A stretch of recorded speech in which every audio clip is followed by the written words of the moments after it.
Alors, camarades des peuples d'Afrique, peuple de Burkina Faso, mes chers frères et sœurs, citoyens du monde, chers camarades, est-ce que vous savez que Zelensky a menacé de frapper tous les présidents qui vont aller prendre part aux célébrations du 9 mai à Moscou?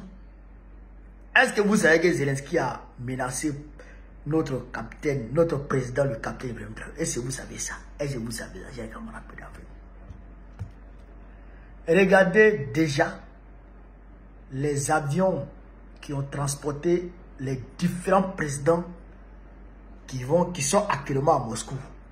Du président Maduro jusqu'au président Traoré, en passant par Al-Sisi, le président Sassou, Ambalo, tout cela. C'est les avions russes, les avions présidentiels russes qui leur ont été affrétés pour leur déplacement. Les avions blindés, les avions sécurisés là, qui leur ont été affrétés pour leur déplacement. Est-ce que vous comprenez ça, chers camarades d'Afrique? Pourquoi? Parce que Zelensky a menacé. Mais je vais vous laisser ici écouter cette vidéo. Et puis, on va décortiquer aisément. C'est ça qu'il s'agit. Et puis, on va donner un petit message à Zelensky et ses patrons occidentaux. Ça, c'est clair. On est parti. Russie, avec ses alliés, s'apprête à fêter le 80e anniversaire de la victoire contre le fascisme, invite les dirigeants du monde entier pour partager la grandeur du défilé militaire traditionnel sur la place rouge.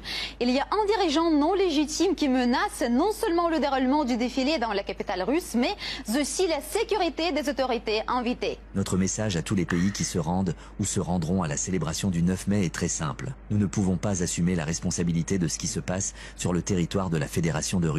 Ce sont eux qui assurent votre sécurité. Nous ne vous donnerons donc aucune garantie. En effet, nous ne savons pas ce que la Russie fera à ces dates. Elle peut prendre diverses mesures de son côté, des incendies criminels, des explosions, etc., pour ensuite nous tenir responsables. Je crois, en tant que président, et je l'ai dit au ministre des Affaires étrangères, que nous devons avertir les personnes qui nous contactent. Nous ne vous recommandons pas du point de vue de la sécurité de visiter la Fédération de Russie. Si vous le faites, ne nous consultez pas. C'est votre décision personnelle. Près de 20 dirigeants étrangers, parmi lesquels les présidents de la Chine, du Brésil, de la Serbie, du Burkina Faso, du Congo, de la République serbe de Bosnie, ainsi que le Premier ministre slovaque et beaucoup d'autres, et le chef du régime de Kiev menacent directement leur sécurité. Le chef de l'administration présidentielle ukrainienne, Andriy Yermak, après Volodymyr Zelensky, a fait allusion à une attaque sur la place rouge le 9 mai. Mais à ces défilés militaires, il y a des invités d'une importance primordiale. Il s'agit des vétérans de la Grande Guerre patriotique qui sont de moins en moins nombreux.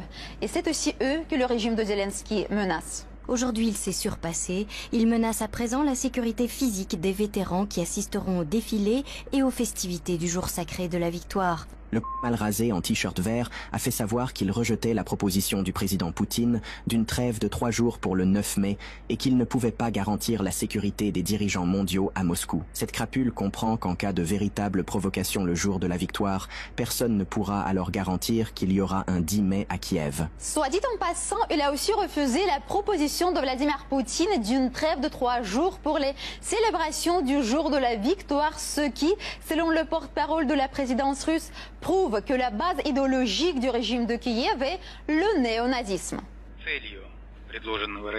La trêve de Pâques proposée par la Russie, ainsi que l'initiative d'aujourd'hui qui consiste à annoncer une trêve pendant les jours de fête, c'est-à-dire du 8 au 10 mai, sont pour nous un moyen de tester si Kiev est prêt à rechercher des solutions pour instaurer une paix durable et stable entre la Russie et l'Ukraine. La réaction des autorités ukrainiennes à l'initiative de la Russie d'instaurer une trêve est un test pour savoir si l'Ukraine est prête à faire la paix. Nous attendons évidemment des déclarations non pas équivoques, mais définitives, et surtout des actions visant à désamorcer le conflit pendant ces jours de fête. La réticence de ce régime à répondre directement à la proposition faite par la Russie montre clairement que c'est le néonazisme qui est la base idéologique du régime actuel de Kiev. La victoire sur l'Allemagne nazie, sur la peste brune et sur le nazisme n'est vraisemblablement pas un jour de fête à leurs yeux. Cela fait longtemps que le masque de Zelensky est tombé, mais cette fois il touche au sacré. Il y a 80 ans, le RSS dont l'Ukraine faisait partie a vaincu le fascisme. Des régiments immortels en mémoire aux soldats soviétiques qui ont sacrifié leur vie pour notre bien-être se déroulent à travers le monde. De Washington à Pékin, de Beyrouth à Ankara, de Buenos Aires à Sydney.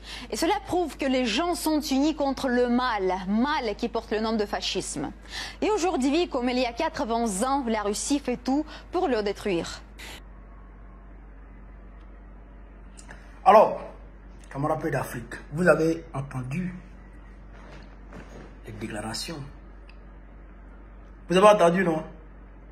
Ils disent que eux ne garantissent pas la sécurité des gens, des autorités qui vont là-bas. Parce que, selon eux, Poutine peut déclarer des incendies, des bombes, des explosions, pour ensuite leur imputer ça. Vous savez qu'il y a eu plusieurs attentats à Moscou. Il n'y a même pas un mois, il y a un haut gradé, un officier supérieur, un général même de l'armée russe qui a été victime d'attentats. Il est tombé. Donc, ça c'est Kiev qui fait ça. Si ce n'est pas trottinette piégée, c'est voiture piégée, c'est ce genre d'actes terreau qu'ils font maintenant. Donc, c'est ce qu'ils veulent employer vis-à-vis des dirigeants du monde qui vont aujourd'hui à Moscou. Vous vous rappelez, j'avais fait une vidéo où je vous ai démontré que en réalité,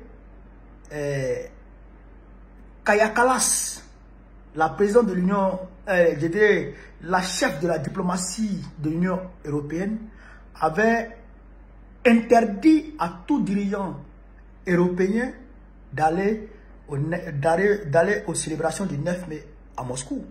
Avec un ton menaçant. Elle avait dit, frère, que tout dirigeant de l'Union européenne qui allait se rendre à Moscou pour les célébrations du 9 mai était susceptible de sanctions. Kaja Kallas avait dit ça. Ça veut dire que l'Union européenne déjà ne veut pas voir non seulement les dirigeants européens là-bas, mais ne veut pas aussi voir quelques dirigeants du monde que ce soit à Moscou. Toujours dans leur volonté, je dirais, suprémaciste de voir la Russie isolée. Vous comprenez ça? C'est ça la réalité. Donc, aujourd'hui, qui a fait emboîter le pas avec un ton plus violent, avec des intentions, chers camarades d'Afrique, malsaines. Oui, malsaines qui peut m'entraîner une troisième guerre mondiale chaude. On peut tomber dans une troisième guerre mondiale totale si jamais un dirigeant africain est touché. Surtout si jamais le capitaine Ibrahim Traoré est touché. Vous pouvez toucher, vous ne pouvez pas toucher à quelqu'un même ça. Mais si vous touchez au capitaine Ibrahim Traoré, on va chercher les Ukrainiens dans ce monde, on ne va plus voir. On ne va plus voir. Bon, Medvedev l'a dit que si jamais la Russie est touchée, la place rouge est touchée, le 9 mai, personne ne peut garantir un 10 mai à l'Ukraine. C'est-à-dire que personne ne peut dire que l'Ukraine va voir le jour du 10 mai. C'est pas qu'ils vont les frapper. Mais ce sera pas ça. Nous, Africains ici, là, on va se promener pour chercher les Ukrainiens. On va se promener. Et puis nous tous, on va s'enrôler dans la mer russe pour aller derrière l'Ukraine. Ça va mal se passer. Ça va très mal se passer. Et donc, vous comprenez ça. Regardez les avions. Regardez l'avion qui a transporté le capitaine Ibrahim. Regardez vous-même. Regardez vous-même l'avion, cher camarade d'Afrique. Regardez l'avion. Regardez l'avion, cher camarade. Regardez l'avion. Regardez. C'est un avion russe.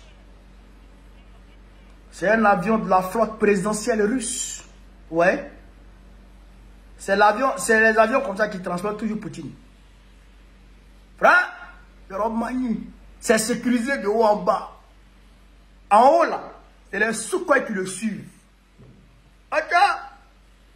Parti Sangana. Personne, donc ils ne pouvaient pas.